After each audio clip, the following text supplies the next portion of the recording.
Yumina Adu, pendamping PKH dari Kecamatan Rote Barat Laut, Kabupaten Rotendao di Provinsi NTT.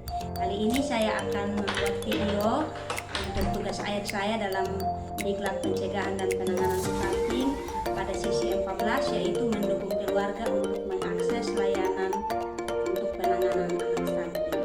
Baik, terima kasih, selamat menyaksikan. Baik, selamat pagi Mama. Selamat pagi Ibu. Apakah sehat? Sehat Ibu. Tapi kok kurang semangat sekali lagi Sehat pagi. Ibu. Ya luar biasa kalau Mama sudah semangat seperti ini, Ibu juga semangat. Ya, terima Ibu. kasih karena Mama sudah ada di sini. Kita akan melanjutkan pembicaraan kita kali lalu. Apakah Mama masih ingat pertemuan kita kali lalu? Ini ingat Ibu tentang menjaga kebersihan. Iya, kebersihan diri, apalagi? Kebersihan, terus mencuci tangan. Iya, itu adalah cara untuk Mencegah stunting. stunting. Ya, tepuk tangan untuk kita semua. Terima kasih karena Mama masih ingat. Nah, hari ini kita akan melanjutkan tentang bagaimana kita sebagai KPM kita mendukung keluarga untuk mengakses layanan yang bisa digunakan untuk penanganan stunting. Nah, sebelum itu Ibu mau tanya, apakah Mama ingat atau ada kasus di sekitar Mama yang tentang anak-anak stunting? Apakah ada anak-anak stunting di sekitar wilayah tempat tinggal Mama atau tidak? Belum tahu Ibu. Belum tahu. Belum tahu. Apakah ada anak-anak yang masih ingat materi stunting? Apa itu stunting? Mama masih ingat kan? Coba ingat-ingat lagi di sekitar. Apakah ada anak-anak yang stunting di situ atau tidak? Ada juga Ibu. Mungkin yang tingginya tidak sesuai dengan umur, berat badan. Kalau yang tidak itu naik. ada, Ibu. Nah, itu yang Ada. namanya stunting. Ya. Mama mulai lupa ini. Oke, sekali lagi aku tanya, apakah ada anak-anak stunting di sekitar Mama? Ada Ibu. Ada. Ada. Lalu apa yang dilakukan oleh keluarga dari anak stunting itu? Biasanya bawa ke rumah sakit. Bawa ke rumah sakit. Iya. Di posyandu. Bawa ke posyandu. Iya Ibu. Kalau Mama apa sebagai masyarakat, apa yang Mama buat untuk membantu keluarga ini? Diam-diam saja atau bagaimana?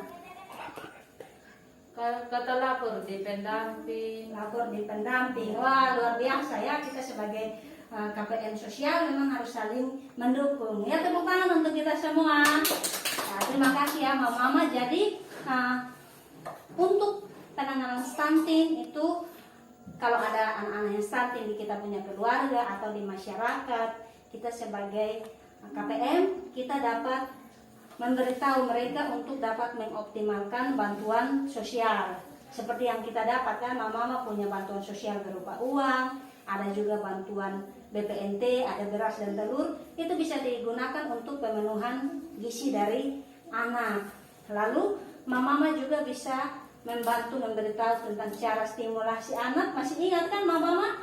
Cara stimulasi anak, bagaimana caranya supaya dapat mencegah stunting. Lalu yang berikut Mama juga bisa memberitahu untuk beberapa akses layanan yang bisa digunakan. Nah, untuk akses layanan, Ibu ajak Mama untuk lihat ke peta yang sudah Ibu buat. Oke, ini ada dari desa, kecamatan dan juga kabupaten. Ini adalah daftar layanan kesehatan yang bisa Mama akses. Kita mulai dari desa. Ada RT, ada RW di Mama punya tempat? Ada, pastinya ada. Ada kepala desa? Ada, kepala dusun ada. Lalu kalau layanan kesehatannya ada posyandu dan juga ada puskesmas desa. Ya. Lalu kalau di kecamatan ada kantor camat, ada apa lagi Mama?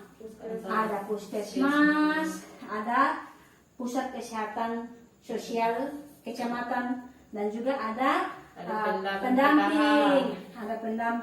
Kalau di kabupaten ada dinas sosial, ada rumah sakit umum. Apakah masih ada lagi? Masih ada lagi yang mungkin Ibu lupa? Tidak ada, pas?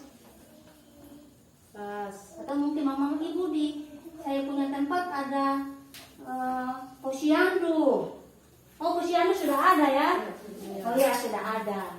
Ya, jadi ini adalah layanan kesehatan yang bisa mama-mama infokan kepada keluarga atau kepada masyarakat di sekitar kalau misalnya ada anak-anak yang stunting, layanan kesehatan ini. Jadi mama-mama bisa menginformasikan kalau misalnya ada anak-anak stunting, bisa kasih tahu kepada keluarga untuk dibawa ke pusat layanan kesehatan. Kalau misalnya di desa ada posyandu paling dekat, atau bisa dibawa ke puskesmas. Selain itu bisa dibawa ke rumah sakit umum, rumah sakit terdekat. Kalau misalnya tidak, bisa juga lewat aparat, lewat pemerintah, lewat RT, RW, kepala desa, lurah, camat, sampai dengan tingkatan yang tertingginya. Iya. Atau juga ada yang paling dekat dengan masyarakat, ada pendamping sosial, ada TKSK, ada PKH, ada pekerja sosial yang lain yang bisa membantu memfasilitasi mama-mama untuk mengakses layanan kesehatan. Bisa ya mama-mama? Bisa. Masih semangat? Ya, iya, masih semangat. Luar biasa. Tepuk tangan untuk kita kalau kita masih semangat ya. Nah, mama-mama ibu akan bagi mama-mama dalam 2 kelompok, bisa ya? Kita berdiskusi sebentar, nanti mama akan berperan jadi masyarakat, jadi keluarga, atau jadi pendamping sosial. Jadi ada kasus misalnya ada Asep. Asep ini dia umurnya 3 tahun. Asep umur 3 tahun, tapi Asep ini dia pertumbuhannya terlambat. Gizinya kurang, sehingga dia tingginya kurang dari anak-anak seusia dia. Lalu daya berpikirnya juga rendah. Nah, kira-kira sebagai masyarakat, sebagai keluarga, mama bisa buat apa untuk si Asep ini? Ya, silakan dimulai. Silakan mama. Kalau satunya anak tuh dia juga ini dia kurang pendek. Iya. Kayaknya dia terlalu tinggi. Tidak terlalu tinggi ya. Dia juga makan juga kurang. Makannya juga kurang ya. Iya. Untuk gizi mama? Ya. Tidak seimbang ya. Seimbang. Ya, Kalau dia seimbang terus iya. dia hanya cuma 15 terus. Nah, sekarang dia sudah umur 9 tahun. Tapi beratnya hanya 15 kilo ya. Iya. Oke. Really? Stop tahan. Ya, waktu diskusi selesai. Sekarang mama akan mempresentasikan. Mama akan berperan sebagai ibunya Asep. Lalu mama sendiri akan berperan sebagai masyarakat ya. Oke, silakan. Ya, kalau anak saya yang satu tuh kurang tinggi dia. Kurang tinggi ya. Sekarang umur mau jalan 9 tahun tapi 9 tahun, tapi beratnya cuma 15. 15. Tidak seimbang ya mama ya. Iya. Kalau Ibu Srili, Saya sebagai masyarakat melihat Asep yang kurang tinggi untuk anak seusianya, terus berat badannya kurang untuk anak seusianya. Saya melaporkannya ke pendamping PKH, terus saya juga menyampaikan supaya kalau bisa kita ke puskesmas, ke posyandu supaya dapat imunisasi.